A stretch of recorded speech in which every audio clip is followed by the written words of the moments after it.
Whistleblower, latest, uncovers Satanism, black magic, global Illuminati control network. Leak project. Well, critical omissions with Douglas Dietrich, the internationally recognized renegade military historian. He takes hidden history and exposes truth they say you aren't ready for. The truth that the government conceals from you. So brace for impact. Here's Douglas Dietrich.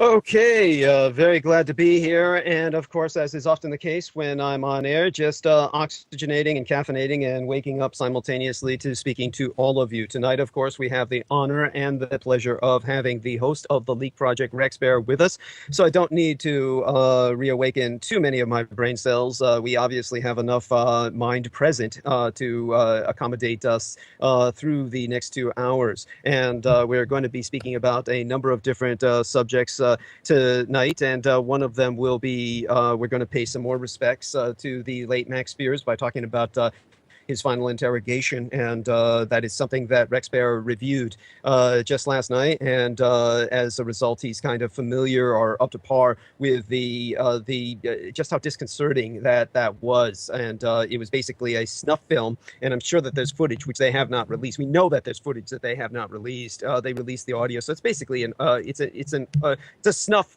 audio as opposed to a snuff video, and we will definitely address a little bit of that tonight. I want to thank, of course, my executrix producer for making all of this possible, Laura Lee Solomon, and I definitely want to thank, of course, our volcano-crowned Pacific co-productive correspondent, Judith Agert, halfway across the world, who gives us the shout-outs on the quality of our sound across the digital bandwidth throughout the spectrum on the globe, and want to give a shout-out, of course, to our host and hostess, Mr. Brandon Young, and the Madame Amanda Ute of the Pacific West Bamboo. And we will turn now towards a few issues that I definitely want to remind people about. I want to issue a prayer request, of course, for the lovely Hollycaditis Kiefer. And Hollycaditis is not a medical condition. Hollycaditis Kiefer is a lady who has suffered a medical condition of basically having done a lot of activity in her life and is now somewhat paying the price for that. She has undergone a bilateral hip replacement. So do maintain her in your thoughts and prayers. The recovery and rehabilitation have been arduous and painful and slow. And do maintain her, again, in thoughts and prayers. She is a lovely lady who has helped to keep the program afloat. I also want to bring to people's attention again the case of the Madame Rose Dio. Rose Dio is, of course, an individual who is the channel holder or the operator of a YouTube channel, Mystic Warrior. Mystic is spelled M-Y-S-T-I-C-K. And Mystic Warrior is similar to Magick with a K, discerning real magic from stage magic. This is Mystic with a K because she has been a dark side investigator through a large part of her life, investigating the lemma, and that is the majority of the videos on her YouTube channel concern the lemma as well as Douglas Dietrich. I want to remind people that she lost her home, she lost her job, and as a result, she is literally homeless on the streets of San Francisco. She came here actually from Colorado Springs because of the harassment, and she was definitively gang stalked all the way to San Francisco. When she brought her SUV to San Francisco, she was tailed, she was followed all the way here. As soon as she parked it, because she had to step out at some point, she had to park it and step out at some point, she did so to actually enter a San Francisco public library to upload YouTube videos for myself, which is what she did. She would take the audios from these shows and within 48 hours upload them after a 48-hour period to YouTube. And what would happen was, of course, she gained the ire of her employers and her landlord, all of whom evicted her or fired her, terminated her. Now, she does suffer from terrible physical injuries. She has basically a warped spinal column. Her spinal discs are pinching her nerves terribly, and the end result was that she was rendered unemployable very shortly thereafter. This was an exacerbated condition from sitting up and sleeping in her SUV because there's no bed in the SUV. So she sleeps upright in the SUV sitting, and spends most of the day like that. Well, the moment she got off and got into San Francisco to upload my YouTube videos, which she found she couldn't do from a San Francisco public library, we've gone into the reasons for this before as compared to what she used to be able to do in the Colorado Springs public libraries, which are much better equipped. She basically found her SUV stolen within 45 minutes. She walked out literally in 45 minutes because she found the library, of course, didn't have the services which enabled her to do what she wanted to do, and came out to find her SUV stolen. Now, the police were called. They did patrol all the way up and down Potrero Hill, which is a fairly strange area of San Francisco. It's fairly forested in the sense that it's a park area called the Dog Patch, where everybody takes their dogs to take a crap. And so within this area, the SUV was stolen, and obviously the SFPD, San Francisco Police Department, could not find it. They filed a report, and but she was left without the car and literally on the streets. Well, what happened was that SUV, to reinforce the reality of her gang stalking, that SUV was returned. The SUV was returned to a spot near Potrero Hill, not the exact same physical parking space. That would be pretty impossible to find the exact same physical parking space in San Francisco because of the parking issues that we have with so much congestion. But it was in area, the doors were locked, and only a few things were taken and other things were left. Of course, this is all very atypical of any genuine theft or even a casual initiation process for a gang member. The hot wiring of cars and the theft of cars for young men in the United States is almost a rite of passage. Cops don't even bother to arrest kids for it anymore. When I went through the San Francisco Police Department Academy, we were told not to arrest young men who hot wired cars. There would just be too many of them. It would just clog all of the processes for law enforcement were we to do that. It's just simply something that you let them do. But one thing they do is they take it out of city limits. They do not want to be caught or arrested within city limits, so they take it to a very different part of the city to drop it off. They would never drop it back off in the same place for obvious reasons. And if it were a genuine theft, of course, everything in it would have been taken away. They would have cleaned out. They would have just emptied the vehicle, and they would have sent the vehicle itself to a chop shop. So that the fact that somebody returned it with the locked doors and only certain items were taken. These items were her magical grimoires. She had very priceless magical grimoires that she kept inside of that vehicle. Those were the only things stolen from the vehicle.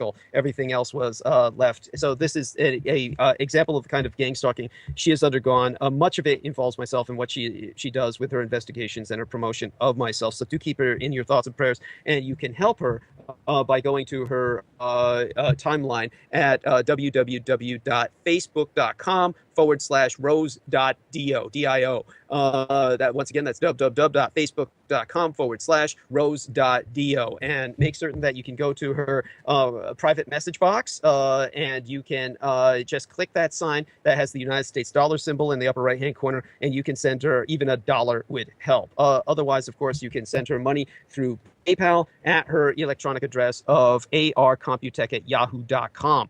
That would be spelled ARC as an ARC, OMPUTEC, arcomputec at symbol yahoo.com, as permissible, of course, by your own personal economic realities. But that would be to send her larger amounts of money to help her through this very horrible time in her life. Now, of course, everyone knows that I lost at least 72 hours of sleep when the Blue Angels were in San Francisco. I went into some depth about that the last time I was on air. And of course, I do want to remind people that this was happening during Columbus Day. This was to give it to add insult to injury. This was salt in the wound for all indigenous peoples and for anyone who respects human life and decency. Columbus was, of course, a mass murderer, and he was responsible ultimately for a genocide of 127 million people that spread like a cancer from his initiation of that genocide against the Taino peoples and against, of course, the various Indians, Kerouac speaking and otherwise throughout the Caribbean. The number of deaths turned out to be many deaths a minute on average, considering the millions of people, literally millions, that were killed in the Caribbean by Columbus's own hand. Personally, he was personally responsible for killing, murdering, butchering with his own hands, thousands and thousands of people. And so his men did likewise. They multiplied the disease of murder, and this continued among the white men towards the Native Americans for generations. But within about a century, 127 million people were killed from pole to pole, all the way from the southern tip of South America to the northern polar regions of North America in terms of indigenous populations. So for the Blue Angels to come in on Columbus Day and do what they did is beyond offensive, and it's offensive to the white population as well are the European American population to the Caucasian population, because Columbus was not the man who discovered America at all in the white sense. We have, of course, Kennewick Man. Kennewick Man was a primitive traveler to America, or prehistoric traveler to America during the Ice Age, and he was definitively Caucasian. And of course, in a more modern sense, we have the discovery of a 1,000-year-old Viking site in Canada that has truly rewritten history. This was an iron-working hearthstone. It was discovered in Newfoundland. It's hundreds of miles from the only noted Viking location to date.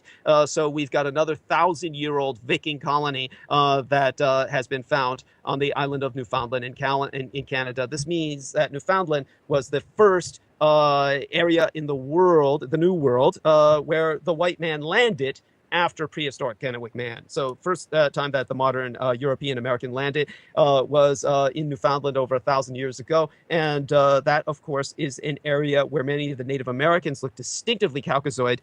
They have Roman noses. It may be from interbreeding, or it may be from something else entirely. Much of the history of the world remains a mystery. Much of its races that populate this world remain a mystery. But the important fact is that whites should not be celebrating Columbus Day, which was, of course, Columbus was a Morano, which of course is the Espanol, or the Spanish for dirty pig, meaning that he was a false convert to Catholicism. He was a practicing crypto Jew. So you are celebrating a Jewish genocidal maniac as opposed to a white holiday. You should have a Dragon Day in America for the Viking discovery for the Europeans of the New World. And we do not have a Dragon Day. We have this celebration of Judeo-genocide in America, which is beyond offensive for everyone on Earth. So that, of course, brings us to the fact that we have Rex Bear with us, who will help calm me down as we go on into the show itself. And he is someone who will be interviewing two lovely ladies, affiliates of mine, Laura Lee Solomon, my executrix producer, and Judith Ager, our co-productive correspondent. And Judith Ager will be discussing the Ho'oponopono, I hope I am pronouncing that correctly, and the aspects of spirituality in the positive. And she'll be speaking of some cynical exploitations of it by many people who are conflating that with otherworldly agendas. And Laura Lee Solomon, of course, will be speaking to much of the spirituality. She's been involved with Hakabballah, the BOTA, the original Hermetic Order of the Golden Dawn's successor. And it's very important to remember that the Golden Dawn was, of course, once the host group to Aleister Crowley, whom they quickly evicted. He was ejected from the Order of the Golden Dawn, expelled. And because of his evils. So it's very important to remember that distinction. And so with that, we bring on our good man who's been infinitely patient, Rex Bear. And Rex Bear, tell us a bit about, first off, yourself, your name, for instance. Many people will assume that Rex Bear is a pseudonym. That's not the case. This is actually, for all intents and purposes, the name you were born with. So tell us a bit about that, how your parents decided on this name, or how it evolved, if you would, and then kind of go a bit into your own personal history and what you feel comfortable with people knowing, and we'll take it from there. Sure. And first off, I'd just like to say it's an honor to speak with you, Douglas. I've always appreciated your work. I know that we first kind of crossed paths, I would say it was about 6 years ago. I think it was in 2010. And the first interview that I heard you do was on the Rising Sun and the Roswell psyop, and that just completely blew my mind. So I'm really glad that we've made connections, and it's just an honor to speak with you today. A little bit about myself as far as the name goes. That's a good question. My dad's pretty eclectic, so I guess he decided to pick the name Rex, and hey, the last name, I was just born with it. I didn't pick it unless it was in heaven. So, but as far as my history and what I used to do before I got into talk radio, I guess you could say, or journalism is more what I look at it as, because I have an opportunity to speak with guests from around the world on a wide variety of topics. I got into this several years ago with Godlike Productions, just doing blogging, essentially. I was really a truth seeker, and I wanted to find out what we were being lied about, what we weren't being told, so I really dived deep into the underbelly of what's out there, essentially. And I started doing a lot of blogging on Godlike Productions. They had a chat room there for a while. You could go in and vent, and I was always on there venting about some recent article that I read, and essentially, the person that was running the voice chat radio at the time there said, hey, do you want to be a guest host with us here and help us with the shows? I said, sure, let's do it. So I did guest shows with Godlike Productions for a couple of years. I was definitely wilder back then. I was a little bit more intense and a lot more open-minded to things. And that whole scenario and experience helped me evolve, I think, into the next level of understanding, discernment, it's funny because a lot of stuff that you see in the news now, especially in the conspiracy realms, is rehashed conspiracy articles. Literally. I mean, you will see an article that'll come out about a chemtrail plane that gets shot down in China on its way to Ukraine with a swine flu virus in it that gets shot down by Mossad agents. Well, that article has been rewritten about a dozen times on dozens of different conspiracy news sites. So I think that whole experience at GLP kind of helped mold me and understand when we're being lied to, how to do more research, and don't just accept something because it's conspiracy. Most conspiracies are just that. They're conspiracies. And the true hidden gems are the ones that are hardest to find. So that's why it's nice to be able to know people like Douglas. I mean, you've actually been in a position where you had access to files and documents that nobody would have access to except for a very few amount of people. So it's fortunate that people like yourself are out there and actually able to do these type of programs. But, you know, we started the Leak Project. I started the Leak Project in 2015, and that's simply my own creation, but it's turned into this just amazing opportunity to meet people from around the world. And with over 50,000 subscribers on YouTube, we've built that up in about a year. Really astute bunch of people that are very knowledgeable. And we get guests on a wide variety of topics. One day I'll have somebody that'll come on and talk about how they think Planet X is real and aliens are real. And then I'll have somebody on the next day that'll say there's no way Planet X is real. It's just a psyop. So a lot of times I've noticed that you can find, even when somebody is completely far out on right field or left field, there's still those few gems you can pick up because everybody has their own truth. If somebody really believes something, and if they really believe in the tooth fairy, hey, the tooth fairy is real to them. Now, obviously, we all reside in a specific matrix where if you walk out in front of a bus, that bus is going to hit you. You're probably going to die, you know? But there's certain things that I feel the powers that be are able to manipulate and keep this divide and conquer thing. And one of the things I found out more than anything with Leak Project is we live in a divided populace, and the powers that be are really good at manipulating people that are trying to help people into fighting each other. Yes, that's very important, a very important point to make. And we're going to go a bit into that. And I think that the experience that Rex Bear had with I almost said Tavistock Institute, with Godlike Productions, which is, of course, as has been pretty much exposed by many people, a extension of the Tavistock Institute. It's very important to emphasize the fact that Rex Bear and everything he says is completely true, that he entered it with the sincerest of motivations, and he was innocent to the powers behind it. And since I have brought that aspect of it up, we may as well go with that. So I'm going to bring up a bit about the Tavistock Institute, and we'll go a bit into the Godlike Productions, and then we're going to talk about how Rex Bear broke from that, or how it kind of broke up itself. There was only so far it could go before it kind of collapsed under its own internal contradictions. And then he went on with the Leak Project to do something that was a bit more pure in intent, because it didn't have all of this incredible baggage behind it. It was a very bizarre setup at the Godlike Productions. And for people who don't think that I might understand that much about it, do bear in mind that I was a perma-guest, meaning that for a period of time, Godlike Productions had arranged with my former manageress, Lorian Ann Fenton, to basically juice myself on air. And this was something in which they would bring me in about once a month to speak for hours at a time. There was no real time limit, and when I was on, things were very much just kind of let Dietrich run with it, and then we had various I don't know what the word for it would be. What exactly did they call the people who were participating in the group? It was basically a panel. It was a panel of people who were kind of hosts and supposedly hostesses, though I never once ran into a woman among them other than Phenomenon, whose name we shall keep private. But Phenomenon was more the so-called Queen of Mean, was more the referee, kind of like the person who was, keeping things calm as well as she was able with everything that she herself was going through. But everyone else was mostly a man that they brought on. And so I think these were kind of referred to as just, what did they call them, Rex? Do you remember? Co-hosts, essentially, like you said, a panel. And Phenomenon, I really feel that she's got her heart in the right place. I don't think she has anything to do with the Tavistock Institute. And I don't even know for sure. I can't guarantee that GLP does. Now, I must say this at the same time. I'm certainly glad that I went through that experience, because I feel like I learned a lot, and I certainly, my abilities, my opportunities, the knowledge that I gained, there's a lot of good stuff on that website. Whether or not it is a part of the Tavistock Institute, I don't know. I mean, there's certainly some stuff you can read there. There's a lot of woo-woo. I'd say 70% of it is woo-woo, but there's also some little gems in there you can find now and then. And the thing about that site is, who knows, I know the owner of this site. Whether or not he's a part of any of those institutions, I don't know. I mean, I even had a chance to talk to him a few times, and he seems like an entrepreneur as well. So I can't make a claim either way.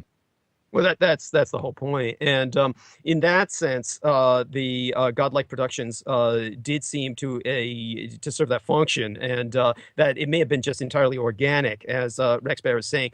Rex Bear, of course, has dealt with these people personally, and if he's personally and physically met the owner of Godlike Productions and had the impression of him more as an entrepreneur, that's entirely believable. It's important to remember, of course, entrepreneurs do contracting, and their fattest and juiciest contracts, where there's no question of where the money's coming from, or that it's ever going to show up, is with the feds, always with the federal governments. Federal contracts are always the ones that work. And of course, now when other nations are dealing with the United States, then that's a different story. The United States, of course, is infamous for breaking and running when it comes to contracts. But within the domestic sense, the safest bet for a contractor or an entrepreneur is federal contracting. And in just to educate the public again, those who aren't familiar with this, the Tavistock Institute was a product of the Second World War. That goes without saying. It started or was established officially in Paris in 1948 as the World Federation for Mental Health. That's a very important thing to emphasize. It was basically a psychiatric order to decide who was sick and who was not, and that was the West version of the Soviet Union's abuse of psychiatry as a political weapon of suppression, where if you didn't like collectivization, well, you were crazy. And so political dissidents were considered mentally ill. So political dissidents were sent to asylums, which were literally run by the lunatics. Literally, they took criminally insane people and they used them as the asylum attendees. So normal people who were political dissidents were raped and tortured, physically beaten to death by these literally criminally insane attendees who were turned on them by the psychiatrists. That's what psychiatry was. That's what comprised the concept of psychiatry in the Soviet Union. Now, in the West, they developed things like the Tavistock Institute and lobotomies. Yes, thank you. Yes, well, that was, yeah, and that was until none too long ago. He brings up an important point, Rex Bear, and the last place to outlaw them was, of course, Oregon, where, of course, Amanda Ute and Mona Lee McRae are stranded, the North Korea of the United States. So the first president of the Tavistock Institute was John Rawlings Rees. He became its director in London, and he was the chief of the British Army Psychiatric Services throughout the Second World War, and he founded it together with Margaret Mead, who was, of course, a suppressed lesbian, a closeted lesbian anthropologist who lied about everything she reported that made her career. She was a fraudulent hoaxer, and she was responsible for much of the alien agenda we have today about having people accept the concept that there's aliens. Now, they did all this at the Macy's conferences, that was something arranged in the wake of the Second World War, where they were trying to figure out how do we prevent a rebellion of the population if they find out we actually lost the war. Well, they did that by the Macy conferences, established from 1946 to 1953, and the whole idea was to give people a idea based on the cargo cults of the Second World War of the Papuans and other Polynesian peoples who got a lot of cargo from the American logistical system and then began to basically make sacrifices of their foods, of their valuables, sometimes of people, rarely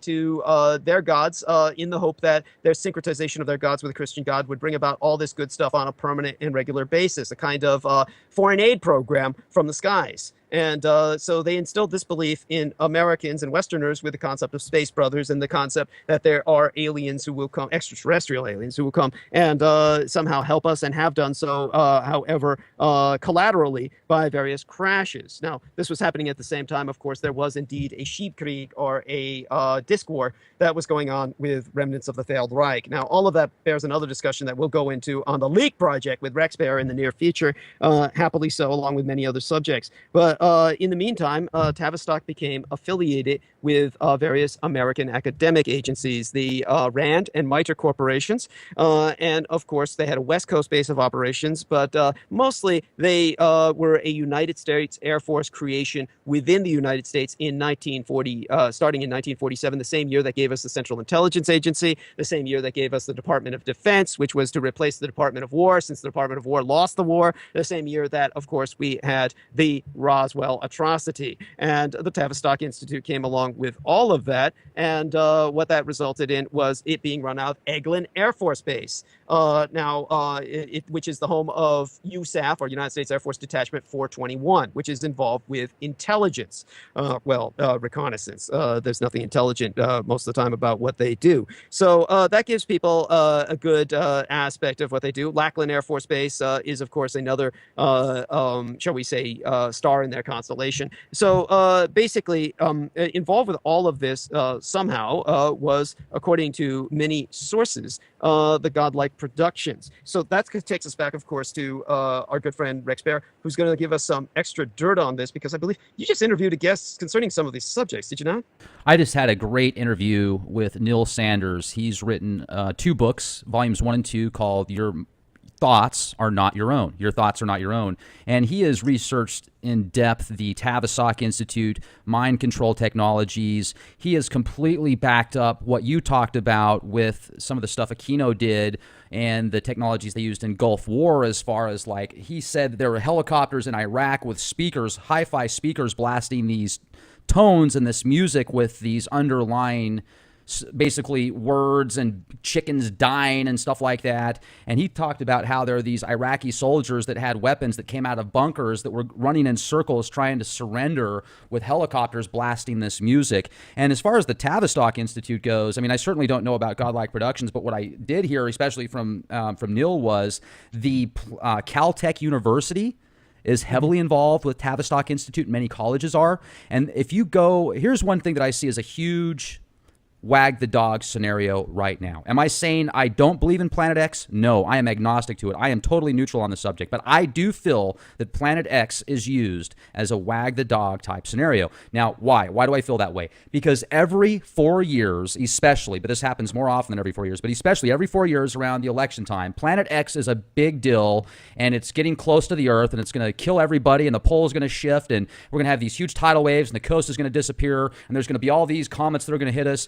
And it seems like they're using this as this diverting attention type tactic, getting people into the reptilian mindset. We've got 3 parts of our mind that we can use. We can use the reptilian, the mammalian, or the super mammalian mindset. And if they put us into that reptilian mindset, we're thinking about one of the F words, one of the 4 F words. We want to fight, flight, you get the other one. And it's just really something that we need to understand. And then when Caltech University comes up with all these different news articles saying that they discovered this planet that could be Planet X, and Caltech comes out and says that there was this mass extinction millions of years ago because of Planet X, and then you find out Tavistock is heavily involved with Caltech University, it makes you wonder, could they be coming up with these news articles just to see what happens, to see what people do, to see what kind of bunkers people are going to build, or what they're going to say on the internet, or who they're going to talk to in their social media, or what kind of excuse they're going to come up with now to build a bunker and just bug out from the rest of society. Right. Yeah. Well, that's definitely something to take into account. Of course, none of this catastrophic change ever occurs, and I always wind up disappointed with all my hopes dashed. Just waiting for the apocalypse. And it just doesn't come. Where's them zombies? Yeah, yes, which I think is actually the mentation process of most Americans. Honestly, they're so tired of their lives of quiet desperation that apocalypticism is truly pornographic in its nature. It's stimulating to them, and that's why they feed off this. This is what is truly taken advantage of by the institutions such as Tavistock, and which, by the way, someone has asked me an email about where its East Coast headquarters is. It's Roslyn, Virginia. Rosslyn, Roslyn, Virginia, as far as I know or remember from back in my Department of Defense days. So in terms of one of the things that also gives us some hint as to what was potentially, if Godlike Productions was not directly somehow influenced or somehow funded or contracted through the entrepreneur that you knew by Tavistock Institute, the chances are extraordinarily high, probably almost certain, that it was infiltrated. And certainly we got a hint of this with Kingman Art, who basically ambushed myself at a very bizarre time when they brought on someone whose name I can't remember. He was a young gentleman who was very much a Christian fundamentalist literalist. There was only one thing that came out of his mouth was Jesus Christ every few minutes. And obviously, respectfully, of course, without in any way, shape, or form denouncing the Son of the Divinity, there are people who actually abuse his name or take it in vain with a sense of over repetition and the pedification of it. The idea of taking it to a level of absurdity, where when they involve themselves in every moment with this kind of fanatical imposition of that into conversation, there's nowhere a conversation can go. There is no conversation. What you have at that point is, of course, just a form of disciplinarian dogma that takes one into a dictation process. So that's what this young man was, and he was teaming up with Kingman Art. The interview itself, of course, is on John Warrington's Magick channel, so people are welcome to go to YouTube and look up the Magick channel, Douglas Dietrich, and Godlike Productions. And so the audio is definitively there for that, for people to review at their leisure. Now, this, of course, was the one thing that triggered Kingman Art. And Kingman Art was, of course, someone who had maintained a quiet, shall we say, just repression of himself for many, many times that I had appeared. But then he turned the Godlike Productions into an interrogation chamber at that time, which, of course, people can see how I handled that in response.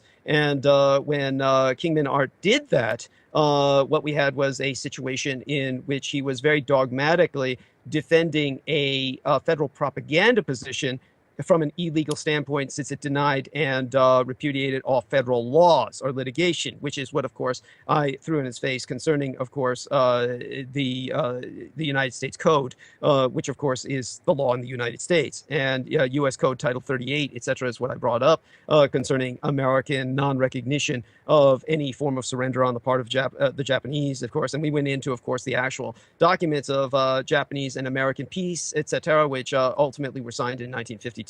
Now, you are painfully aware of all of this, but there was several aspects to this whole phenomena that gave it a very sinister glare. One of them was, of course, that Kingman Art was fascinated with the character Data from Star Trek. And there seemed to be a personal vendetta or vindictiveness in his attack on myself. And he seemed to be aware, and this was a nuance that maybe you yourself were not familiar with my having been called Data, which is something that was unusual because I never brought that up in Godlike Productions. And that's sourced from Michael Aquino. After my blood transfusion at the age of 14, which was entirely involuntary, I was not aware or awake or even mature enough to assent to such a procedure, but my parents were presented by the United States medical doctors, the medical doctors of the United States military, and these doctors were telling my parents that I was going to bleed out due to a bleeding duodenal ulcer, and because the United States blood market had crashed, the world blood market had crashed, there was no blood in the world to help me. And that was available even to the United States military. So my parents acquiesced to an experimental artificial synthetic blood plasma transfer of what the medics told them was, quote unquote, nano blood, which was one of the early uses of the term. So I was 14, so we're talking about the mid 80s or something of that nature. And this was just before Drexler came out with his book, Engines of Creation. So obviously the military had this technology that was ultimately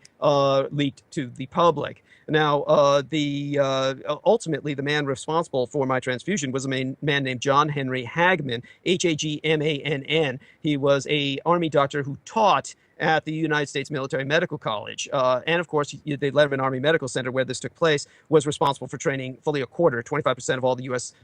Military doctors. Now, Hagman was personally escorted under armed guard and security off of the Uniformed Services University campus in Maryland eventually, when the U.S. Military's Medical College president basically took action against him. But it turned out that the military had been aware, and this was ultimately exposed, of his military experiments on human beings for decades, for over 20 years. definitely he was something that was a kind of a peace criminal as opposed to a war criminal, but he was a military criminal. And I can go into further details about his sordid career. But the fact is that I'm one of his victims. I was drained entirely of my blood and was given instead this nanoplasma. And at that point, I became deathly white because, of course, this was synthetic plasma. It was not natural. It wasn't hemoglobin. There was no hemoglobin in it or any red coloration. It was white synthetic liquid. And when it went into my body, I remained deathly white for years. And of course, at that point, I developed quite the photographic memory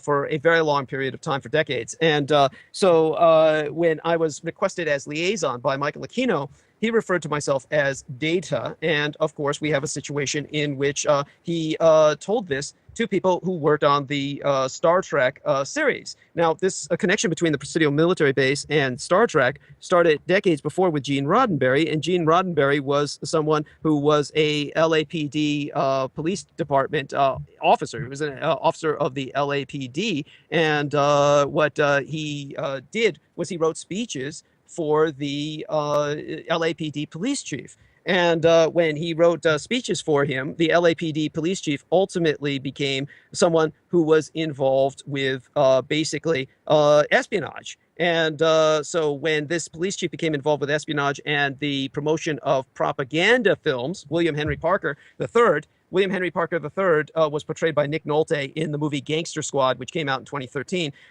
He began to get involved with the CIA, and they were going to have Gene Roddenberry write the script for a porno film in which they would frame the president of Indonesia as having sex with Soviet stewardesses to try and defame him and overthrow him for power. Now, the director of this porno film was Bing Crosby.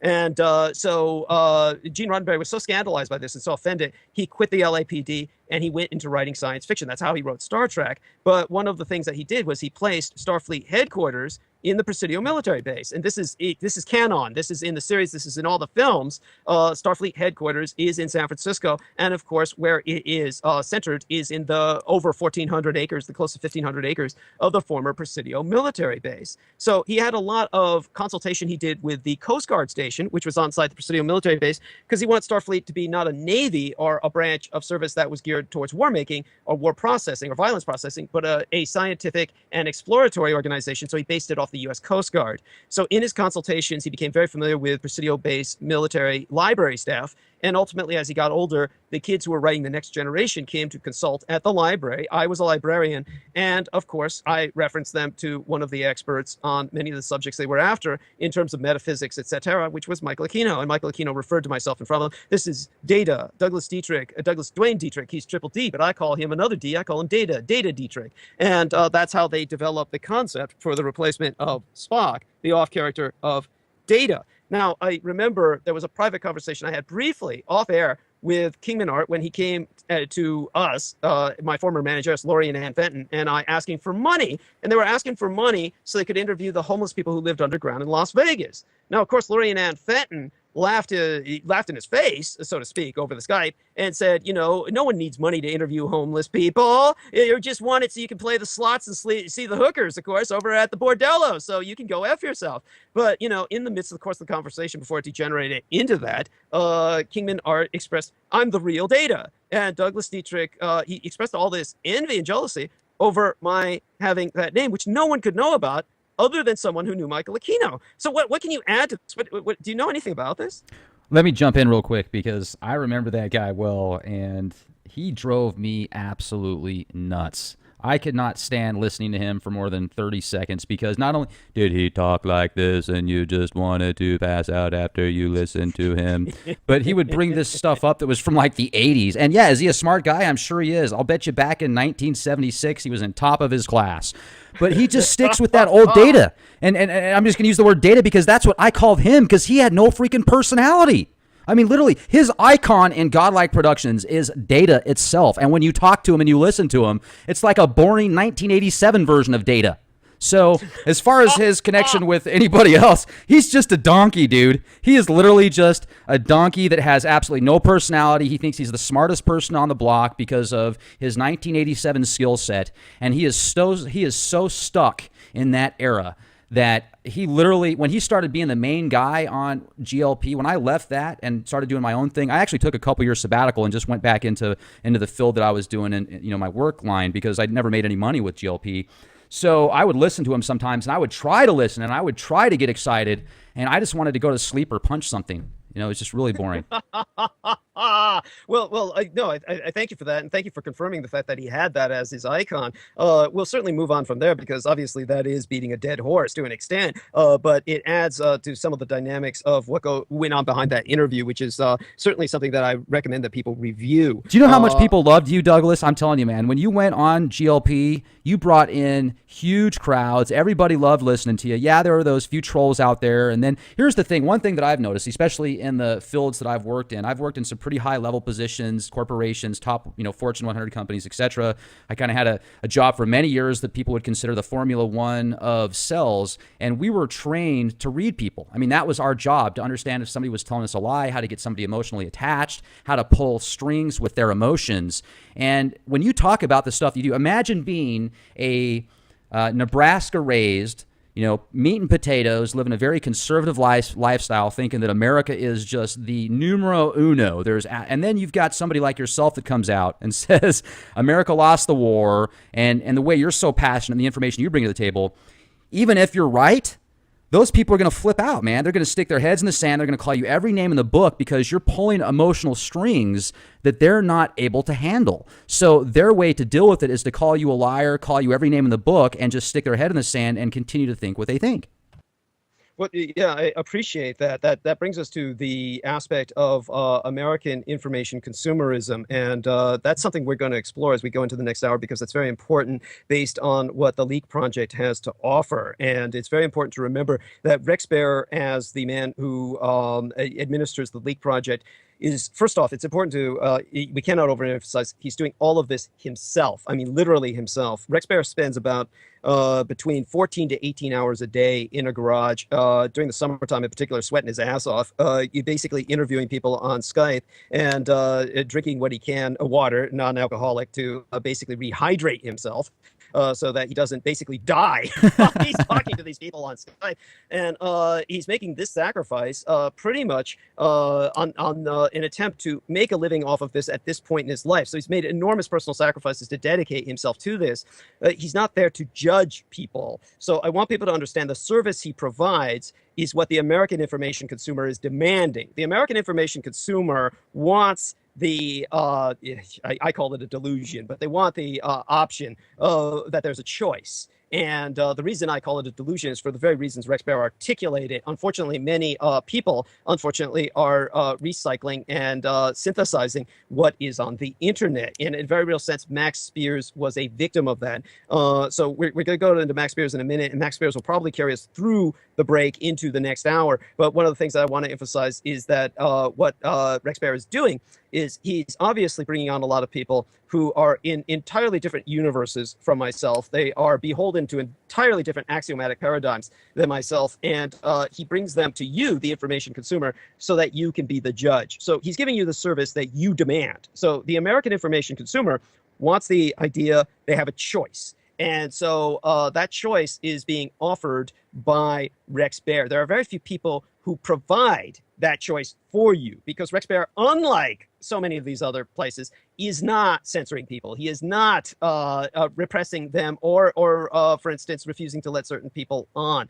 There are certain exceptions he might do that for reasons of personal security, because as I let him know, bringing Michael Aquino on has led to the crashing and burning of everybody who he's interviewed in terms of their programs, let alone their personal lives. And so there might be exceptions to his rule based on the reality of dangers. Just because one is exploring chemistry doesn't mean that one is going to pick up toxic materials with their bare hands. So Rex Bear has some degree of personal caution out of the necessity of personal survival. But aside from that, he has been wide open. And so that is to be commended for, as far as that can be commended in terms of responding to supply and demand. And that brings us to sales. So I do want people to understand Rex Bear for many years was involved with sales. And I want people to appreciate the fact that that is the most high pressure occupation a person can hold, other than, say, for instance, being a police officer or being, for instance, a submariner. Basically, there are two types of people that are particularly noted to go into an almost post-ictal state, a kind of almost narcoleptic state of calm or sedation based on training. And that can be police officers and submariners who are just trained to, under conditions of extreme pressure, remove their mind to focus only on the task at hand and completing that task. A salesman is up there with them. We are talking about somebody whose entire life is based on delivery, and they have to perform and then they have to deliver. They're not just performing and delivering to their clientele, they're performing and delivering to their employer. They're under the most extreme form of pressure of anyone in any corporation. Don't let anyone tell you otherwise. They have taken stress tests of cortisol, which is produced by stress chemically, and they have taken this cortisol from chief executive officers, from people at high-paying tasks, and none of them produce any amount of stress that is higher than the other, except for people in the sales department. It kills people. People literally die as salespeople. And when I was young and growing up, the most amount of books that dealt with metaphysics and spirituality were written in America by salesmen, professional salesmen. There were many people who started the self-actualization movement, and it was based on the mastery of reading people that they learned in sales. There was an author of a book called The Strangest Secret, and that was like a quiet bestseller forever. That author was Earl Nightingale, and Earl Nightingale was a salesman. And many people like him began to write books about metaphysics. They began to write books about how to read people as if you were a fortune teller. And not just, this wasn't just a con or a scam. They knew how to read people the way a judge or a policeman learns to read people. One of the people that, there's three groups of people in the world you should never lie to because they know when you're lying. These are judges, these are policemen, because they've heard them all before and they've learned to read people and see when they're lying, how their face twitches, how their voice changes, inflection, everything else. Salespeople are the same way. They're in that category. And so with all of that in mind, that brings us back to, of course, our man Rex Bear and what he had to deal with. And I want you to kind of contextualize this for us. We've got about 8 minutes, and I want you to contextualize what I've just said. Absolutely. And I really think that with any profession, whether you're a salesman, whether you're a police officer, whether you're a judge, whether you are an engineer, whether you're a rocket scientist, there's good and bad in every field. There's also people that tend to be at the top of their field, kind of in the middle, the average Joe, and then people that are really doing their best just to keep up with the average Joe.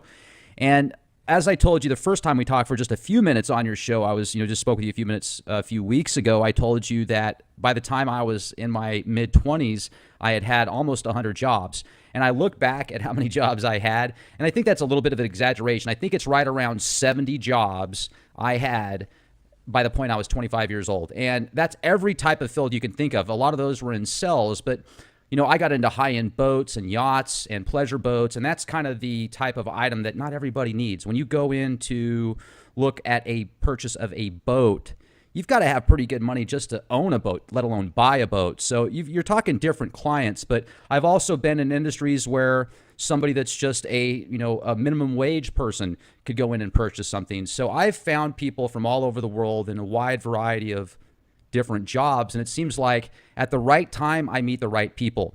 For example, I know we need to take a break here in a second. When I used to be in a very prestigious position in land sales, I met somebody that worked for the CDC. This was when the swine flu was going around, and I knew that the swine flu was a hoax, and I brought it up to him. I said, "Hey, the swine flu is a hoax, isn't it?" He said, "Yeah, it's a hoax," and he works for the CDC. So it just seems like one of the cool things about being in these positions that I've had in sales is I've met people at the right time at specific locations that correlated what I was thinking so that I could bring this information now to you and everybody else that's listening to these presentations.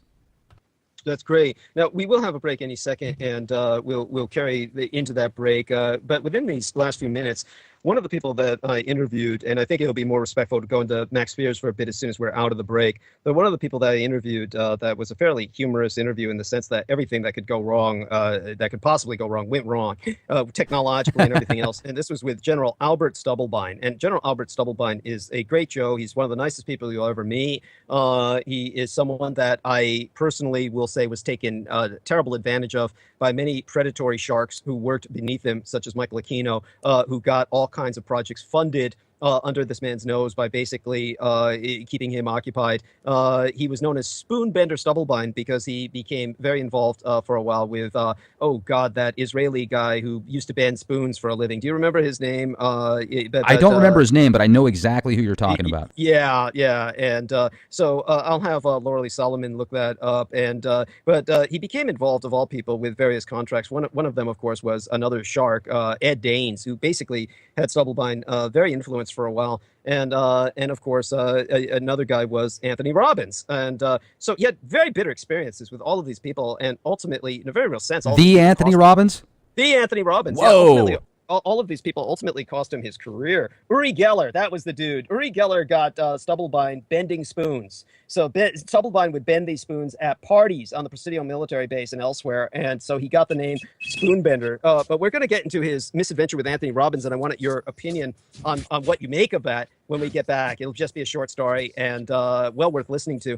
I want to thank my Executrix producer for, of course, making that happen. I want to remind people, of course, that that's going to be taking place in Tucson, Arizona, thanks to my personal sponsor, Ben Estenius, guide of the Tucson Murders True Crime Tours. The Tucson Murders True Crime Tours provides historic crime investigation into forgotten lost crimes in Tucson, Arizona. Small private tours hosted by a true crime researcher and enthusiast that will take you to real historic crime locations related to these crimes in Tucson, relive these events, and hear the untold stories behind the stories. This season, see the Pied Piper of Tucson tour, crimes that shocked the Southwest in the 1960s, the very decade I entered this vale of tears, and these devastating crimes stained a city so deeply they may never be removed. For tour information, contact the TucsonMurders.com. Remember that Tucson is spelled Tucson, Tucson, or phone Ben Estenius personally at 1-520//323-3406. Once again, that's 1520-323-3406. You can ask him questions about the Roswell and the Rising Sun presentation, or you can do so through manofthesoil.com and make certain to check in and get reservations if you want to get them ahead of time, or ask him if that's an option. This will be held, of course, at the historic Kon-Tiki restaurant, which was established the same year my late sister was born, and that was 1963. Very shortly after I conduct my presentation, they will be holding a kind of a ceremony, if you will, nothing occult, I assure you, where they're welcoming in the very first large tiki sculpt, a very large tiki statue that they've had in maybe half a century to add to their display within the restaurant. So these are very exciting times for them. They are, of course, part of the Tucson Murders True Crime Tours because, of course, the serial killer Schmidt, the Pied Piper of Tucson, used to take his victims there to give them the scorpion drink, which was the date rape drug of its day. Very large, very potent combination of various alcohols that, of course, would leave somebody very unsure of themselves and their surroundings and very vulnerable to his predations. Now, I want to remind people, of course, that we've got a station sponsor, and that station sponsor is I'm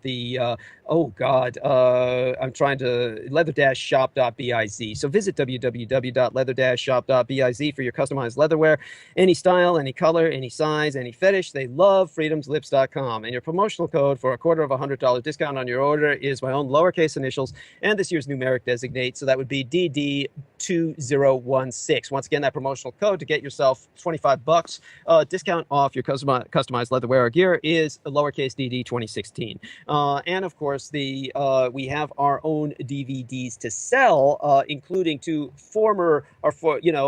presentations of Roswell and the Rising Sun, two older ones. This year, we're going to concentrate very heavily on the National Socialistische Schiebkrieg, or disc war, that was ongoing at the time, that provoked ultimately the desperate drive of the Americans to strike back at the relocated Theodorike in exile, which of course resulted in the Roswell atrocity collateral to their preparations for the assault on Antarctica by the United States Army, since the United States Navy had failed with Operation High Jump. So, of course, you can review this in either presentation of Roswell and the Rising Sun to an extent as kind of an opener towards what I will be discussing down there at the Kon-Tiki. And it's important to remember that this discussion has come up on YouTube. There are people who are involved with the white identity movement, such as Stormfront, Etc., who have been making comments on my videos that what I say is not necessarily something that contradicts what Joseph Patrick Farrell has exposed with his researches into the failed Reich. They are actually quite correct. Joseph Patrick Farrell made his own break and decided to align himself with the Roswell mobsters, the Roswell Mafia of Michael Aquino, when he decided to participate in the secret space program and was contracted to write his book Roswell and the Reich. All of this is what spelled his doom in terms of credibility. It totally and thoroughly discredited him because he was trying to say that everything involved with Roswell had to do with the National Socialist, and he has absolutely nothing to say to that effect that makes any sense whatsoever. He would have been far better off sticking with, of course, the Kecksburg event, and he could have owned Kecksburg, but no, he went for Roswell because of he was foolish enough to go for the big name in ufology and foolish enough to take a contract, and he's paid the price with his credibility. So to see the real deal, then you go to my own website, www.dddietrich.com, and you can purchase the Roswell and the Rising Sun, either of the earlier presentations, one of which, of course, led to the death of my mother directly. We don't have an ADS or an automated download system. Your email must be seen and responded to by my Executrix producer. So you got to give her at least half a day or 12 hours for that happy event to take place. Both Satan's Crusaders and Roswell and the Rising Sun are available as DVDs at $30 each, or in downloadable format for $15 each, or both formats for the same presentation at $40 each. PayPal, of course, to lsolomon1 at rgv.rr.com. That's spelled LSOLOMON, numeric 1, @ RGV for Rio Grande Valley, .RR for roadrunnerservice.com. Specify the email address where we can send you your links and your choice of presentation. No additional shipping charges apply in the continental United States. Now, I want to remind people, of course, that we have, of course, Revolution Radio's own issues with money at the moment. It's the largest listener-supported station on the internet. The keyword here is listener-supported. It's yourselves, the listeners, who keep us on the air. October has begun, and you can help us pay the bills. It takes $26.50 a month to keep Revolution Radio on the air. There are only $1,940 in the kitty for October, so we need around half a grand to catch up. It's a good start on the month so far, and obviously I'm not much of a mathematician, so I'll have better people with calculators out there calculate that for exactly what's needed, and perhaps somebody out there could just donate it all in one setting. Otherwise, stop by our website at freedomslips.com and click on the support tab to view some of the many other fine options we have for you to offer your support. For a $75 donation, you get a 1-ounce pure silver eagle, extra fine, minted 2015 until supply runs out. And for a $125 donation, we have, handmade by the Nighthawk himself, a Japanese-style chef's heavy-duty raised cutting board / butcher block. These will be shipped in order of request. Each takes Mike Ringley about 72 hours or 3 days to make. They're around 21 inches long, 16 inches wide, handcrafted, hand-formed, and sanded, treated with organic mineral and vitamin E oil. They'll last a lifetime if taken care of. They include the shipping in the continental United States only, as they weigh about 10 pounds, and they're shipped with a bottle of conditioning oil that'll last a year or two. The back is treated with organic beeswax. Email Mike Ringley, the Nighthawk, or contact him for pictures at thenighthawk@freedomslips.com. That's spelled NITEHAWK @ freedomslips.com. And consider subscribing for Freedom Lip Radio Archives at less than $5 a month, $4.95 monthly. Sign up at the bottom of the archives page. And we also have 2014 and 2015 archive DVDs. Check out the DVD sales page at www.freedomslips.com/season 2014 to get an entire year of your favorite program on DVD format. They're $34.95 each, $39.95 outside the continental United States. And email nighthawk@freedomslips.com your PayPal receipt, your show choices, and your physical mailing address. You buy 5 or more of these DVDs, you have free 1-year pass to freedomslips.com archives. And of course, I recommend the 6-pack, Critical Emissions and Saturday Night Firing Lines, for the transmission years of 2015, 2014, and 2013. And you would email that as a list to the Nighthawk, along with your PayPal receipt, and of course a P.O. box or physical mailing address. Mona Lee McRae manages our own website. She's the web mistress, and she's always top 10 on Reverb Nation's regional charts. Stop by our YouTube channel at the Mona Hawk, and our website at www.monalee.com. Mona Lee spelled MONALEIGH.com, where you can purchase some of her music. Now we're going to go back, of course, to our good friend, Mr. Rex Bear. And of course, Rex Bear is someone who is now going to be part of the Team Dietrich. He is someone who will be stalked, obviously, by my own gang stalkers. Now he is going to be open to that inevitability, unfortunately. And he will, of course, deal with that with the courage and, of course, basically survive, as we have all learned to survive in the face of such evil. people. Now, Rex Bear, we were talking about, of course, Max Spears. We're going to get into him in a moment, but just an amusing sideline for everybody involved. What had happened was we had The Men Who Stare at Goats was a film based on the book by, oh God, I'm going to have Laura Lee give me his name. I always say Ron Johnson or John Ronson. I know I always get it wrong, but I think it's Ron Johnson. And Ron Johnson, of course, wrote a book, The Men Who Stare at Goats, that was turned into a movie starring sex objects or various male heartthrobs to portray and sexify and sell these horrible men, such as Colonel James Channon, who started the 1st Earth Battalion, was a satanic warrior monk of Michael Aquino. And, of course, this individual was one of the men who basically copped the mind of General Stubblebine, who was portrayed, of course, in the film. He's the general who keeps walking into walls, breaking his nose because he's trying to walk through the walls. And General Stubblebine was ultimately the man who got involved with performance enhancement. So when he was involved with performance enhancement, he got involved with the hyperkinetic infomercial motivation guru Anthony Robbins, who was engaged in neuro-linguistic programming. And Anthony Robbins was contracted on a multi-million-dollar contract to basically organize the United States Army Project Jedi. Yes, you heard me right, folks. Just like we had a Project Stargate that was under David Lewis Anderson, we had a Project Jedi, and this is where he had soldiers use modeling techniques, mental modeling, kind of like a 3D graphics model turntable in your mind, and mental imagery to improve their ability to shoot the .45 caliber pistol. So when I brought General Stubblebine on air, John Ronson, apparently is the name of the guy who wrote the book, The Men Who Stare at Goats, and he was entirely snookered by all these individuals and into thinking they were all like nice guys. And by the way, they told them they killed goats because they couldn't kill dogs. They didn't have the heart to kill dogs. It's an absolute lie. They killed thousands and thousands of dogs at Letterman Army Medical. I mean, every horrible way imaginable, as well as other animals such as pigs and goats. So talk about misleading and selective information status. So at any rate, so what happened was Anthony Robbins told General Stubblebine he was worth $100 million. By the time he was done, General Stubblebine felt he wasn't worth 10 cents. And apparently they broke off in some acrimony. And when I had him on the air, I brought up Anthony Robbins and I said, you know, I know about this from the Presidio military base records. I dealt with collating the documents while I was a librarian. So what can you tell us about Tony Robbins? And he said, I will not speak. And I'm like thinking, God, it took us half an hour to get on after all the technical emergencies. And then when I get him on, he says, I will not speak. And we've got, you know, even though half the show has been cut off or a quarter of it, we've got like, you know, an hour and a half left of this. That was my beginning of my interview with Stubblebine. So what do you think of Anthony Robbins? Did you ever personally meet him, or what do you know about him? Well, I certainly never met Tony Robbins. As far as the work that he's brought out, I never even thought that I'd have a chance to. I mean, he seems like he's one of those guys that only works with Hollywood, the rich and famous, somebody that's got $1 million to give him a quick motivational factor. And I've listened to some of his stuff, and I know people that listen to him kind of religiously. And the little bit that I've obtained from him, it seemed like pretty good stuff, but it was from 15 years ago, stuff that he came up with 15 years ago. Now, when you get to that level, in my opinion, when you have those type of abilities with neurolinguistic programming, conversational hypnosis, and you can put trigger words in people's minds when they don't even know it, you have to be real careful what you allow them to influence you with, because they're so good at control and subliminal control. But, you know, I don't know enough about him to really make anything good or bad about him, but I find that interesting that you said somebody, especially at that level, being a general, spending time with him, and then they go from being $100 million worthiness to feeling like they're not worth anything. So do you think that there's, I mean, could he possibly be a plant? I don't know, man, but it seems like with the media, here's what I find fascinating, Douglas.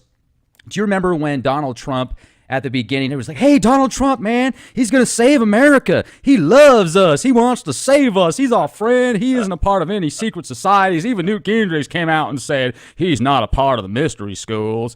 And then it's like they design him and they paint this picture of him being the savior of America and this new nationality. And we're going to bring jobs back in America and everything's going to be great again. It's going to be like it was in the 1950s. We're going to have industry. We're going to have corporations, business. Everybody's going to have happy opportunities. We're going to have food on the table. We're going to be able to eat king crab legs. We're going to be able to eat caviar and drink wine and do whatever we want. And I don't see it that way. It just seems like more of these mind control programs, you know, it's this wag the dog scenario. You see videos that are a few years old where Donald Trump is just bragging about how he's best friends with the Clintons and now they're worst enemies. It just seems like they're all in on it together. Yeah, no, I agree with that. There is that element to it. It is important to remember that Donald Trump did fund a good deal, or certainly a part of the Hillary Clinton campaign when she was running for president 8 years ago. And so he's definitely someone who is got his faults. And believe me, I haven't been shy about speaking about that. I've made it important. I've emphasized the fact. It's important to reemphasize because people, whenever I speak against Trump, they say, "Well, what about Hillary?" Of course, I have horrible things to say about Hillary. I've said terrible things about Hillary because there's plenty terrible to say about her. I mean, they're both horrible people, but what it falls back on in general is the devil you know as opposed to the devil you don't. And we do know Hillary. She ran the country for 8 years because William Jefferson Clinton certainly wasn't running the country. He was basically running the zipper up and down, fast enough that he could signal down planes with it, but in terms of Hillary, she was basically doing the administration at that time or running it. So we have a situation where we know what she's going to do. She's going to kill everybody who stands against her. Okay, she'll leave a trail of bodies behind her. Trump's position is far more frightening because we don't know what he's going to do. He's making promises that are incredibly outrageous, including the internment of 1 million Muslims and the deportation of 11 million people. Okay, this is nothing that is in any way, shape, or form amusing. This is martial law material. So we're talking about somebody who is not just killing people who stand against him or speak against him. We're talking about somebody that if he does this, we're talking about wars are going to start. At this point, we're talking about either internecine conflict or civil war, or we're talking about national wars because he says Mexico is going to pay for his wall. Now, he's not going to get Mexico to pay for his wall unless he goes to war and defeats them and forces them to pay for the wall as reparations of war. That is the only conceivable way this is going to happen. So we're talking about a very frightening situation, okay, that is far different, just orders of magnitude above the damage that Hillary Clinton looks like she's capable of doing. And the health condition she's in, she's probably going to die very shortly after she assumes office. Let me jump in real quick. Yeah. If I can, just jump in for a second. I just wanted to say, I remember that video of where they were showing video footage of her back, and it looked like she was falling down, getting into the SUV, but there was no video footage of what she was looking like in the front. And I watched that thing at least a half dozen times, and I almost wonder if that was like a mannequin. I mean, it didn't really seem real to me. And as far as her health goes, I mean, certainly I don't know what her health is. In the debate, she seemed like she was okay. I mean, maybe she was on something, but I almost wonder if they're using that whole health thing as another wag the dog or psyop. Might be. I mean, it's one of those things that I don't know what the purpose of that would be, but it's one of those things that, of course, this is part of the information consumption that we're stuck with in the United States. We can't trust anything anymore. Right. That's the problem with most information consumers is they take that to an unhealthy extreme, and we'll get into that information consumption in a minute. But first, let's pay our respects to Max Spears, because I believe that that Rex Bear has a lot of observations to make. Rex, tell us about your listening to the final and fatal interrogation of Max Spears, and what impressions you got of that, what you were feeling while you were listening to all of that.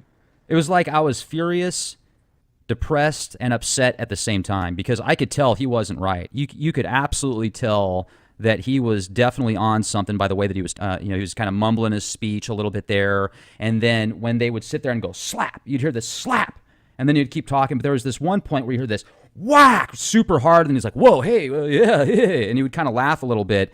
And then the gal that he was with started talking later on in the presentation, but there's no video. All there is audio, and it seemed like that slap was going on every couple of minutes, even maybe more frequent than that. But one thing that really freaked my mind out was when he goes, the interviewer said, "What do you think about Aquino?" And he got real quiet, and he goes, "Is Aquino human?" And then Max goes, no. And he goes, well, what is he? He goes, he's not going to like this, but he's a hermaphrodite. And he goes, oh, yeah? And then he goes, he every time you bring up his name, he's there. And then the interviewer goes, well, just flip him off. And Max goes, no, he'd like that. He feeds off of negative emotion. And then they started talking about the wife of Mr. Aquino and how she's the anti-mom. She's like the anti-feminine. She gives you no motherly love whatsoever. She's the opposite of that. And it was kind of spooky, man. He made Aquino sound like he's literally the devil or, Satan reincarnate or something, man. It's pretty spooky. Well, it's an important point to bring up because many people who have been victims of Aquino literally do feel that way, and a lot of that is programmed into them so that they feel utterly powerless before Aquino. Now, one of the things that was brought up by our good friend and host Brando Young was the fact that he was reviewing one of the older tapes, which is available for anyone to review on YouTube, of Michael Aquino being interviewed by Oprah Winfrey. And there is a former victim of Michael Aquino who looks and acts exactly alike, except he's balding. He's obviously lost his hair at a very young age with stress. Just sheer stress has cost him pretty much all of his hair. His hairline is not even receding. It's non-existent. And this poor bespectacled young man looks exactly like a young man who introduces himself at the speakers panel at the UFOCon, where Richard Dolan, who is Aquino's bottom bitch, literally moved to Rochester, New York, where my father, late and sainted father, was born on orders of Michael Aquino, not because necessarily he was gang stalking myself and wanted to be close to the area where my father was born, but because he was told to keep an eye on David Lewis Anderson, who had moved into the deserted facilities of Eastman Kodak Company, the Kodak Company town, in the midst of all that rusting electrified fencing and razor wire, all behind that, where you've got this dilapidated and deserted community for miles and miles, is in the middle of all that lurks David Lewis Anderson. And since I totally destroyed and decimated the Zodiac Mafia of the West Coast military, he basically, I made it too hot for Aquino to even live here anymore. He basically relocated to the East Coast and made amends with the Montauk Mafia, as he used to refer to them as. And they referred to themselves as mafias. All of this was alluded to in the book The Cocky Mafia, which was written by Robin Moore, who wrote the book The Green Berets, on which the John Wayne movie is based. And Robin Moore joined the Green Berets. He was a journalist. He is the journalist that is portrayed by that actor who died at a very young age, unfortunately, portraying the part of the reporter who joins the Green Berets. That he's based on the reality, that character on the reality of Robin Moore within the John Wayne film. Now, the Cocky Mafia had to be fictionalized as opposed to the Green Berets, which was written as fact, because Robin Moore didn't want to die. And Don Johnson, I think, I'm sorry, not Don Johnson. Laura Lee, could you look up the man who played Miami the journalist? Vice. Yeah. I love it. Yes. Could you look up the name of the individual who played the reporter in the Green Berets for me? It's just one of those things that'll needle at me. But my point is made. And in terms of Michael Aquino, he's now working with David Lewis Anderson on the East Coast. As a result, we brought up some of the characters that I brought up in the second part of my interview with the Leak Project, which is going to be released fairly exclusively by Rex Bear on the Leak Project. So I want to bring this to people's attention.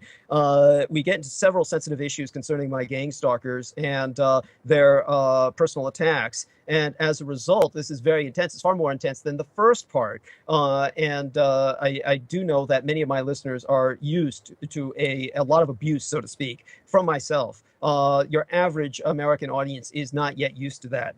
So they're going to have to get used to it. But one of the things that they also need to get used to is how I expose those people who truly are part of the system. Anyone who doubts Richard Dolan's involvement with Michael Aquino just needs to look at Michael Aquino's Google Plus page, where he promotes Richard Dolan very aggressively. And it was under his orders directly that Richard Dolan attacked me at this UFOCon 2012.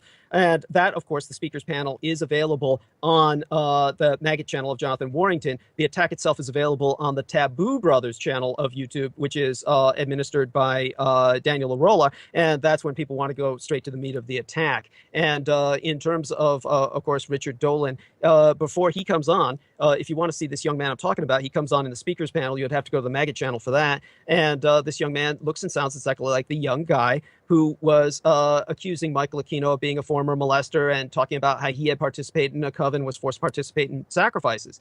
And while he's doing that, Aquino is giving these orders, literally mouthing these orders audibly mouthing orders to this young man so that the young man screws up his own story. And he audibly orders Oprah Winfrey. He makes suggestions to her with these kind of whispers, and she's yards away. But he's whispering audibly to her, so it's distinctive that everyone in the audience can hear what he's saying, including people reviewing the YouTube footage. You know, why didn't he call the police? He doesn't remember. He'll say these things that are literally repeated, parroted by both Oprah Winfrey and then this young man. So he has the ability to influence people at a very personal level. And so people imbue him with far more powers than he deserves, of course, and that's because he programs his victims to have others imbue him with this level of power. He expressed to myself personally personally, his fantasy, that he would love it, that he wanted to be the celebrity of the world that everyone adored and adulated and worshipped to the point where they would recognize him by the lines on the soles of his feet. And but he doesn't get that. He doesn't have crowd charisma. He only has the ability to manipulate people, and this requires normally, except for in the case of someone like Oprah Winfrey who doesn't know him, her mind is open, she's unprepared, she has no defenses, she's not familiar with mind manipulation or the occult. So when he puts the whammy on her and she's interviewing the young man who's saying, I did all this, and he says, why didn't he call the police? And then she repeats it, why didn't you call the police? She's open to that. Most people are.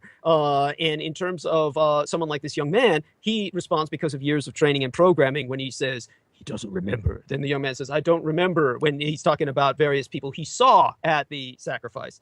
Now, in terms of the situation with what was going on with Max Spears, what he's saying about Michael Aquino and hermaphroditic is that Michael Aquino wanted to emulate and pervert the occult figure of Baphomet. So Baphomet is an androgynous figure. Baphomet is both male and female. It is hermaphroditic because it represents an alchemical balance of the genders. And what Michael Aquino was accused of by all the children who accused him of child molestation, when Michael Aquino was basically accused of bringing all of these children to his home on Leavenworth Street here in San Francisco, he, of course, was the children described him as always at 2430 Leavenworth Street, where he lives. His residence is still maintained in San Francisco, even though he no longer lives there. He lives in New York.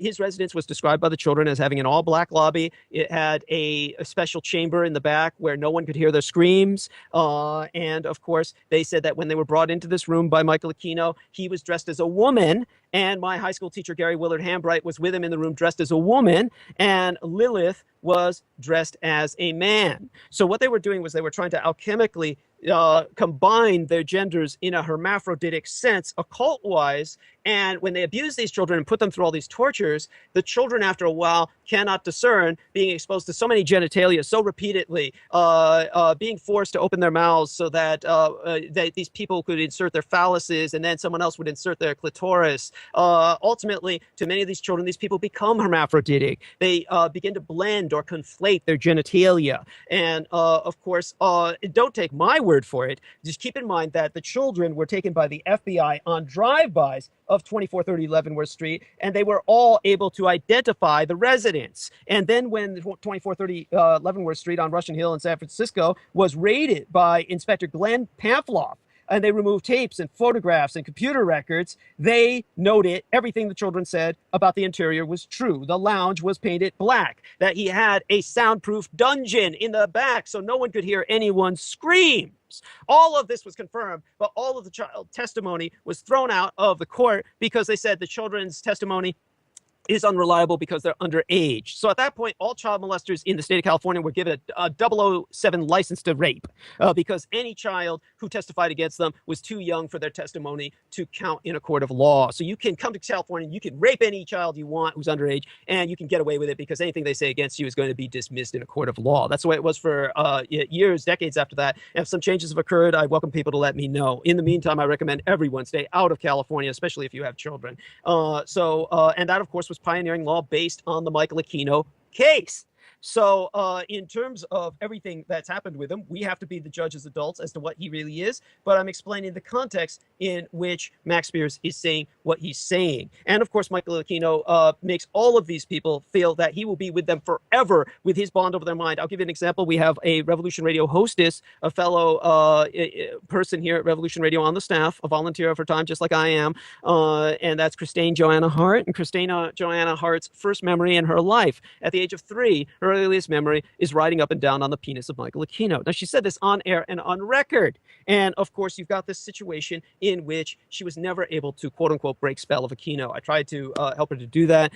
She still, unfortunately, is in communications with Aquino, and therefore I do not deal with her personally at present. But certainly this is part of the problem. David Schurter wrote a book called The Rabbit Hole, in which he proclaims himself a victim of Aquino. Who does he affiliate with while he's attacking myself? Some guy named Malgum. And Malgum is someone who interviews people like Zen Gardner, who it turned out was a child molester, a ultimate pedophile, a crowd pedophile who raped hundreds of children while he was involved with the Children of God cult. We'll be bringing on, of course, Michael Basham, a man who recently interviewed myself, who was a member of that cult for many years, who will be speaking to these issues in the very near future, possibly next Tuesday or sometime close, or sometime this month, or in November. November, we'll be bringing him on, probably shortly after I'm back from Tucson. Now, in terms of all of these people, you've got Tracy Twyman, who was a former lover, a physical intimate of Boyd Rice. Together, they published the magazine called Dagobert's Revenge. Boyd Rice was, of course, a satanic cultist of the old First Church of Satan, of Anton Szandor LaVey and Zena LaVey. And, of course, Boyd Rice's girlfriend was Tracy Twyman. Now, these are the people like Tracy Twyman, Zen Gardner, that are on the top list of Malgim's website. So this guy named Malgim's, I'll get his first name from Laura Lee Solomon, who's teaming up with David Schroeder to attack myself. You go to several of his sites, and McAfee web security will tell you, hey, buddy, you want to go there? That's something they put up before child porn sites. That's the reason why it's like that. This is what David Schroeder is affiliating himself with while he's decrying myself, because David Schroeder, as a former victim of Aquino, has been programmed to reflexively reject anyone who tries to help him and attack everyone except his oppressors and his abusers. So Randy Malgim is now taking advantage of this as one of his abusers, as one of his exploitationists, his exploiters, and they're doing so on behalf of this whole satanic cabal, which brings us, of course, back to Max Spears and his position with Miles Johnston. I was trying to give Miles Johnston the benefit of the doubt. He may not be affiliated in any way, shape, or form with the satanic cabal, but we have an individual who was pressuring Max Spears into generating content. So the heart of what Max Spears was saying was utterly discredited to a great extent by being encouraged repeatedly by Miles Johnston to generate content. So Max Spears found himself cruising the internet, trolling the internet, scouring and sweeping the internet to find more left field stories that he could put together and combine with Planet Nibiru X and God knows what else. Everybody's a reptilian, Anunnaki, etc., and generate these convoluted stories that discombobulated his major message of having been a former victim of Michael Aquino. But there was one thing he was adamant about, and that's why they killed him. He kept telling people to consult Douglas Dietrich about Michael Aquino. And ultimately, when they lured him onto the continent, brought him up to Poland, all those slaps you heard, bam! Every time he was so drugged out of his mind, they knew he was going to die. They knew the moment he fell asleep, the moment he fell off consciousness, he was never going to regain consciousness. They knew that. So they literally would hit him. And that's why you hear him on the audio saying, whoa, man, what was that? Oh, that hurt. He's basically saying that. And then, of course, the woman's telling him how lucky he is to be in their company. And they say it's all due to a crackling fireplace when it, of course, is the middle of hottest summer in Poland. And, of course, the last time you saw him in Poland, which was days beforehand, it's so hot he couldn't wear a jacket. You see him literally take his jacket off because he's indoors. He was wearing it for style and the camera effect. He took it off because it was just too hot and sweltering. And the other times they're doing interviews outdoors in their PJs, basically in their pajamas. This is how these people were running those interviews. But the last time they filmed him, I know there's footage out there of him dying.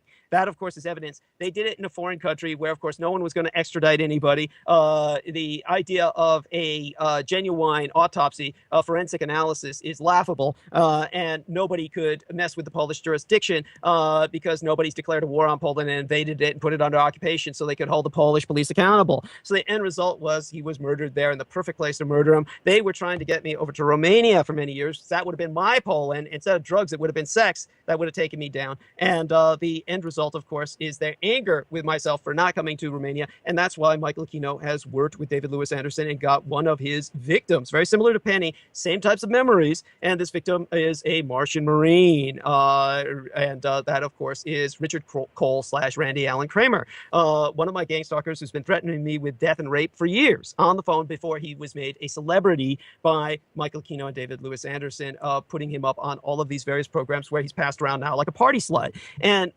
one of my new friends on Facebook, Ginny Brooks, is a young lady who lives in Taiwan, along my homeland and heartland, along with our good friend Michael Basham. And as soon as I exposed the mind control cascade memories of David Lewis Anderson that's resulted in all of these Martian memories, she admitted, yes, I have this memory that I too was regressed in age and put back in the womb of a different mother. Thanks to Douglas Dietrich, I realize now this is a false cascade memory. She took it with great aplomb and great maturity, and is able to adapt because she lives in my true homeland and heartland of Taiwan and is not being subjected to constant reinforcement on the American YouTube and media that so many of these other victims get.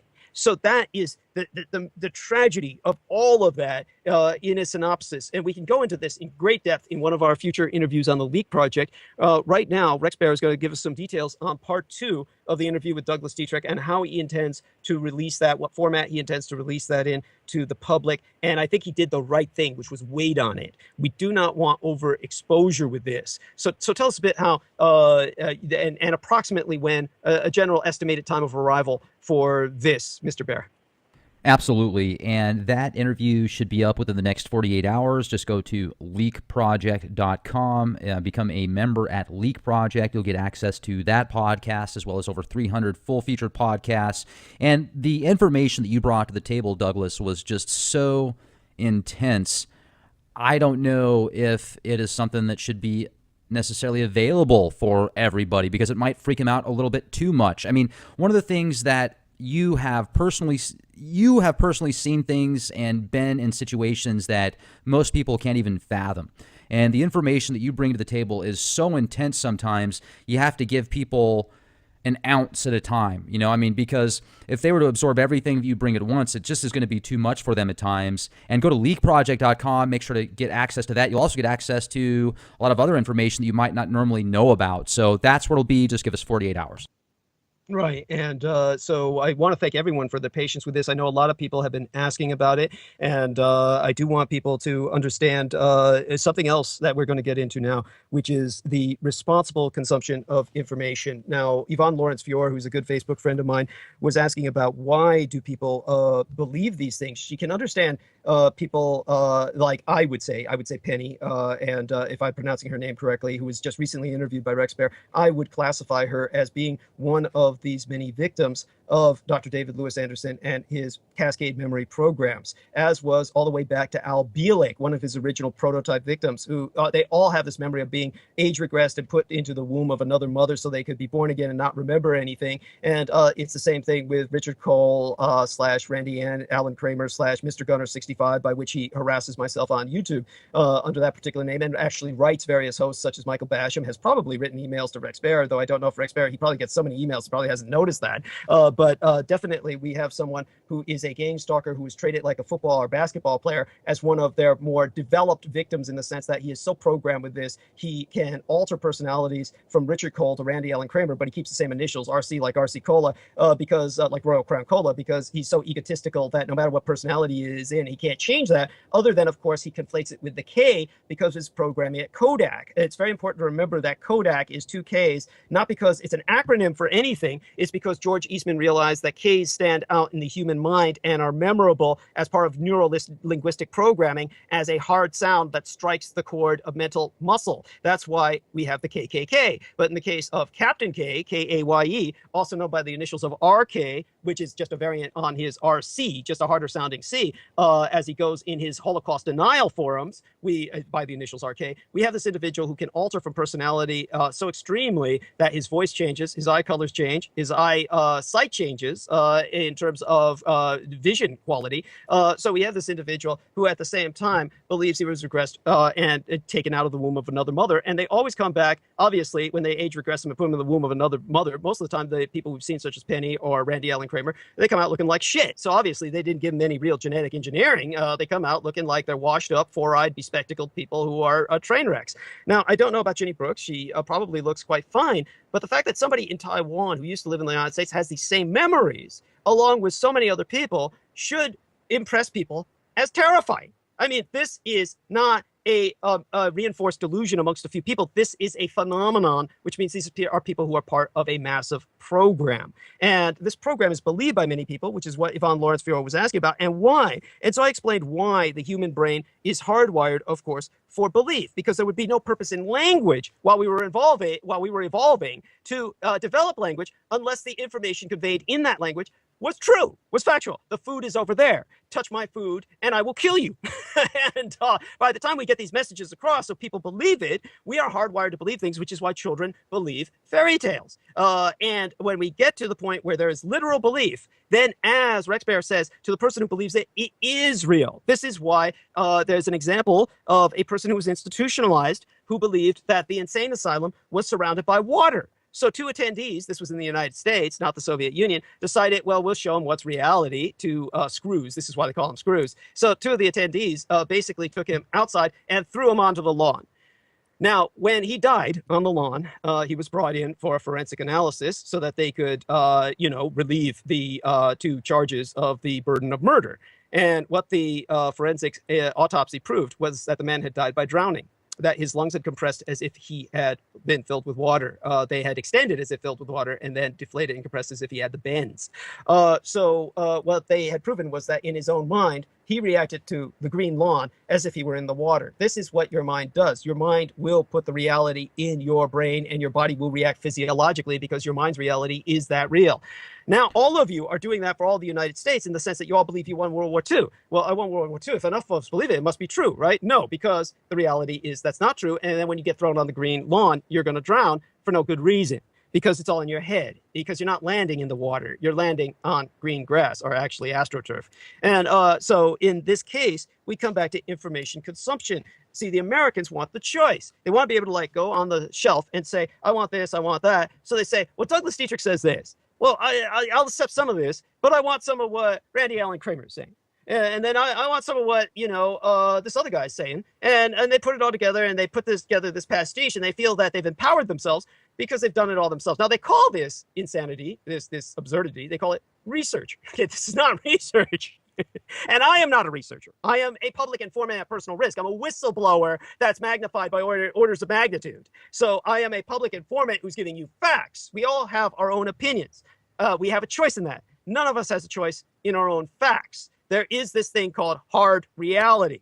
So within this hard reality, changes can be made. They can sometimes even be made magically based on a higher reality known as quantum reality. But all of this still follows laws, rules, proceedings of the universe. And if a magician, a genuine magician, as opposed to a stage magician, a magician says, I want to win the lottery, no matter how skilled that magician is, he still, no matter what spells he's conducted to make him win the lottery, he still has to buy a goddamn lottery ticket, or he's not going to win the lottery.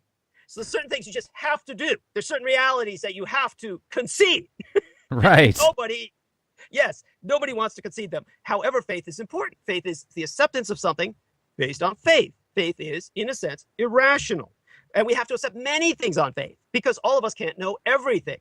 So that is why we have to have the important fact that we are able to consume information without rejecting it. Now, I brought up the example of giving directions. When people ask for directions, most people are going to give correct directions. And the only people who would not give correct directions are pathological people, or people who in some immature fashion, decide that it's going to be funny to give a person wrong directions and waste their gas and fuel and maybe put them into a bad neighborhood where they could die. But there's all kinds of factors that might cause someone to lie in given directions, but most people don't do that. So we all assume there's a tacit rule where somebody's going to tell you the truth. Now, if you're pathological and you say, I don't trust any directions anyone gives me, and you go on your own, you're going to wind up going nowhere or going to all the wrong places. And that's what an American is. An American hears Douglas Dietrich and they say, oh, I don't want to hear that. Those are directions I don't want to hear. I'm going to go on my own. And they do that with everybody who comes out and speaks. Now, there's plenty of people who speak bullshit, so you can understand why Americans shut down. But there's this horrible combination in America of the openness to information and a shutting down to information when it's genuine information. So the entertaining information gets consumed because it's entertaining, and the genuine information gets rebuked and refused because it's not entertaining. It's not even fun. It hurts. It's painful. So that's how you can tell when someone's speaking the truth, is because it's painful. That man is not your father, that kind of thing. And so that is why Rex Bear has me on the Leak Project fairly regularly. And I would suggest to him that in the future, not that I judge anyone or speak to any of your other guests. Indeed, I listen to none of your other guests. I only know of them when you bring them up. I will pretty much ignore your other guests, but I would approach you and say, maybe we should do like Like Productions, a kind of perma-guest kind of situation where you and I could work together on a fairly regular basis. It doesn't have to be monthly, but we could have myself coming in bi-monthly or on a fairly regular basis with the Leak Project so that I can continue to speak. And I think that I would represent kind of a hard case, not in any way, shape, or form referencing any of your other guests, because I think it's important you give them this platform. And what do you think of that idea? I think that'd be great. I mean, you certainly have so much information to bring to the table no one can touch. And as I've often brought up before, Douglas, you're definitely in a class of your own. So it'd be a real honor to have you on the Leak Project at any time, and it's always great to speak with you. Always great. And I want people to check out the Leak Project, and remember that you can subscribe to the Leak Project. Tell people how they can subscribe to the Leak Project.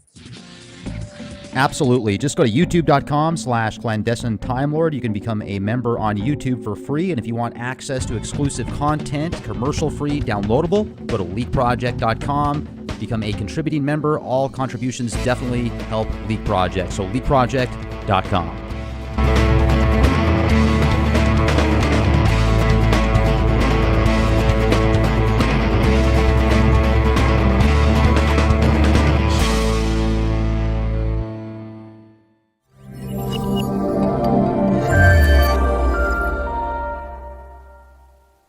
Douglas Dietrich, Revolution Radio, Freedomslips, Whistleblower, Latest, Uncovers, Satanism, Black Magic, Global Illuminati Control Network, Leak Project.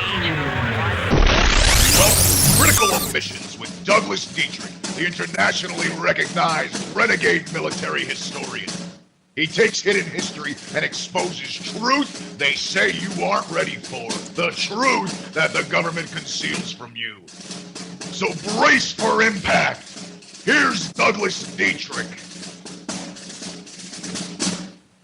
Okay, very glad to be here. And of course, as is often the case when I'm on air, just oxygenating and caffeinating and waking up simultaneously to speaking to all of you. Tonight, of course, we have the honor and the pleasure of having the host of the Leak Project, Rex Bear, with us.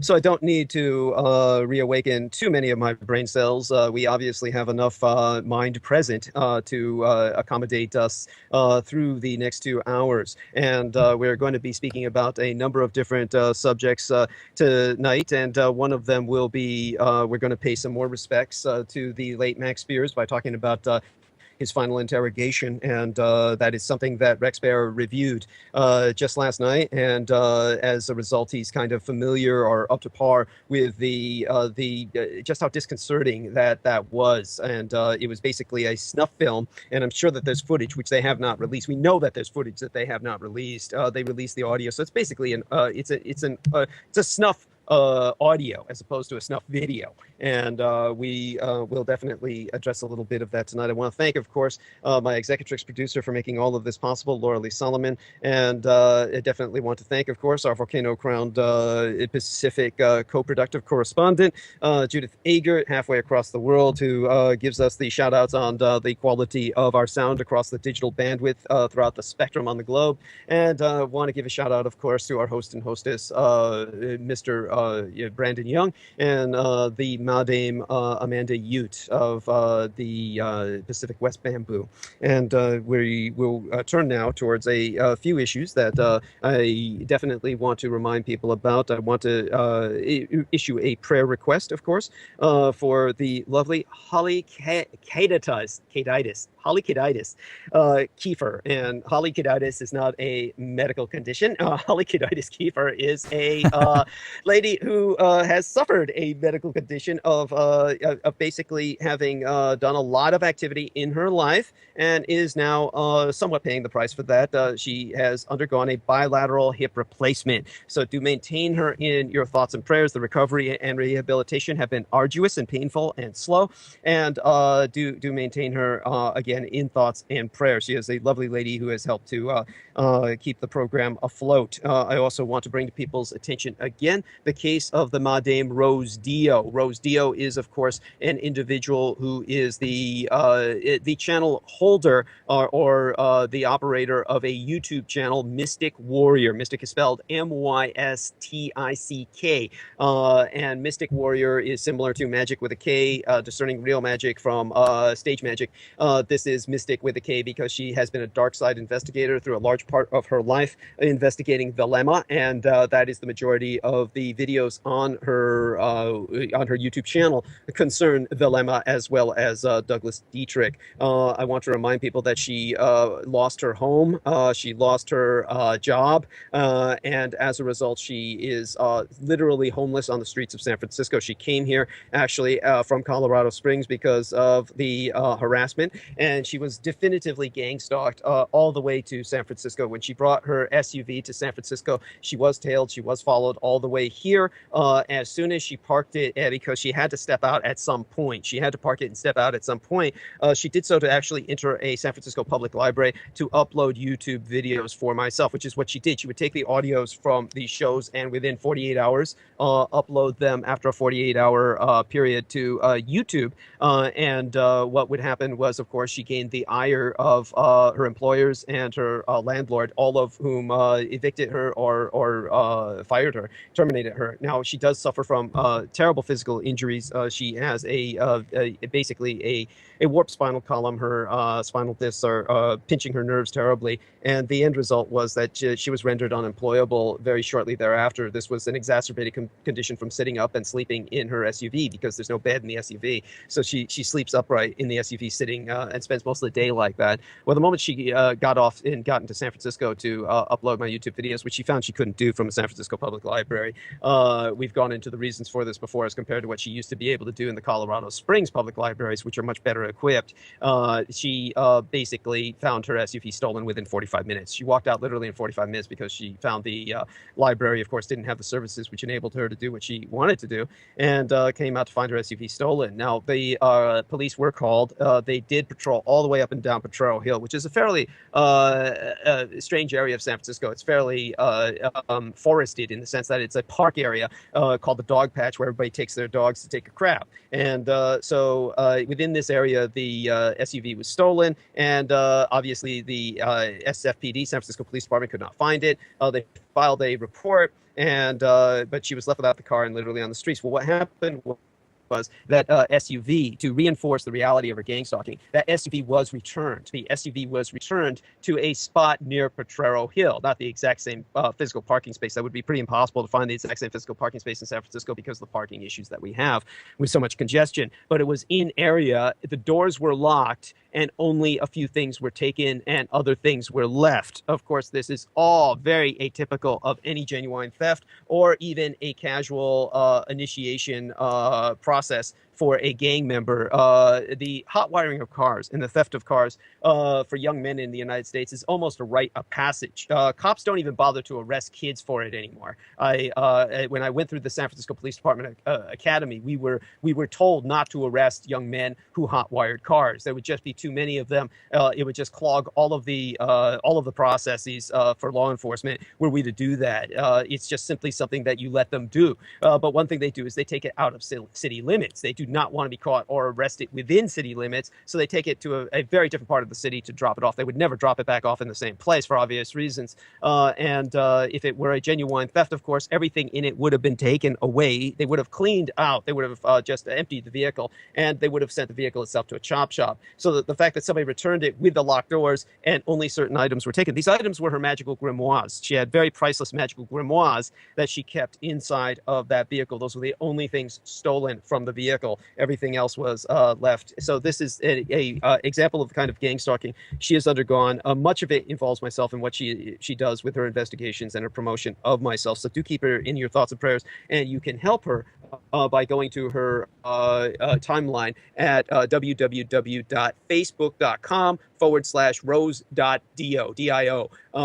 That once again, that's www.facebook.com/rose.dio, and make certain that you can go to her private message box, and you can just click that sign that has the United States dollar symbol in the upper right hand corner, and you can send her even $1 would help. Otherwise, of course, you can send her money through PayPal at her electronic address of arcomputec@yahoo.com. That would be spelled ARC as an ARC, OMPUTEC, arcomputec at symbol yahoo.com, as permissible, of course, by your own personal economic realities. But that would be to send her larger amounts of money to help her through this very horrible time in her life. Now, of course, everyone knows that I lost at least 72 hours of sleep when the Blue Angels were in San Francisco. I went into some depth about that the last time I was on air. And of course, I do want to remind people that this was happening during Columbus Day. This was to give it to add insult to injury. This was salt in the wound for all indigenous peoples and for anyone who respects human life and decency. Columbus was, of course, a mass murderer, and he was responsible ultimately for a genocide of 127 million people that spread like a cancer from his initiation of that genocide against the Taino peoples and against, of course, the various Indians, Kerouac speaking and otherwise throughout the Caribbean. The number of deaths turned out to be many deaths a minute on average, considering the millions of people, literally millions, that were killed in the Caribbean by Columbus's own hand. Personally, he was personally responsible for killing, murdering, butchering with his own hands, thousands and thousands of people. And so his men did likewise. They multiplied the disease of murder, and this continued among the white men towards the Native Americans for generations. But within about a century, 127 million people were killed from pole to pole, all the way from the southern tip of South America to the northern polar regions of North America in terms of indigenous populations. So for the Blue Angels to come in on Columbus Day and do what they did is beyond offensive, and it's offensive to the white population as well, or the European American population, to the Caucasian population, because Columbus was not the man who discovered America at all in the white sense. We have, of course, Kennewick Man. Kennewick Man was a primitive traveler to America, or prehistoric traveler to America during the Ice Age, and he was definitively Caucasian. And, of course, in a more modern sense, we have the discovery of a 1,000-year-old Viking site in Canada that has truly rewritten history. This was an iron-working hearthstone. It was discovered in Newfoundland. It's hundreds of miles from the only noted Viking location to date. So we've got another 1,000-year-old Viking colony that has been found on the island of Newfoundland in Canada. This means that Newfoundland was the first area in the world, the New World, where the white man landed after prehistoric Kennewick Man. So first time that the modern European American landed was in Newfoundland over 1,000 years ago. And that, of course, is an area where many of the Native Americans look distinctively Caucasoid. They have Roman noses. It may be from interbreeding, or it may be from something else entirely. Much of the history of the world remains a mystery. Much of its races that populate this world remain a mystery. But the important fact is that whites should not be celebrating Columbus Day, which was, of course, Columbus was a Morano, which, of course, is the Espanol, or the Spanish for dirty pig, meaning that he was a false convert to Catholicism. He was a practicing crypto-Jew. So you are celebrating a Jewish genocidal maniac as opposed to a white holiday. You should have a Dragon Day in America for the Viking discovery for the Europeans of the New World. And we do not have a Dragon Day. We have this celebration of Judeo-genocide in America, which is beyond offensive for everyone on Earth. So that, of course, brings us to the fact that we have Rex Bear with us, who will help calm me down as we go on into the show itself. And he is someone who will be interviewing two lovely ladies, affiliates of mine, Laura Lee Solomon, my executive producer, and Judith Ager, our co-productive correspondent. And Judith Ager will be discussing the Ho'oponopono, I hope I am pronouncing that correctly, and the aspects of spirituality in the positive. And she'll be speaking of some cynical exploitations of it by many people who are conflating that with otherworldly agendas. And Laura Lee Solomon, of course, will be speaking to much of the spirituality. She's been involved with Hakabala, the BOTA, the original Hermetic Order of the Golden Dawn's successor. And it's very important to remember that the Golden Dawn was, of course, once the host group to Aleister Crowley, whom they quickly evicted. He was ejected from the Order of the Golden Dawn, expelled. And because of his evils. So it's very important to remember that distinction. And so with that, we bring on our good man who's been infinitely patient, Rex Bear. And Rex Bear, tell us a bit about, first off, yourself, your name, for instance. Many people will assume that Rex Bear is a pseudonym. That's not the case. This is actually, for all intents and purposes, the name you were born with. So tell us a bit about that, how your parents decided on this name, or how it evolved, if you would, and then kind of go a bit into your own personal history and what you feel comfortable with people knowing, and we'll take it from there. Sure. And first off, I'd just like to say it's an honor to speak with you, Douglas. I've always appreciated your work. I know that we first kind of crossed paths, I would say it was about 6 years ago. I think it was in 2010. And the first interview that I heard you do was on the Rising Sun and the Roswell psyop, and that just completely blew my mind. So I'm really glad that we've made connections, and it's just an honor to speak with you today. A little bit about myself as far as the name goes. That's a good question. My dad's pretty eclectic, so I guess he decided to pick the name Rex, and hey, the last name, I was just born with it. I didn't pick it unless it was in heaven. So, but as far as my history and what I used to do before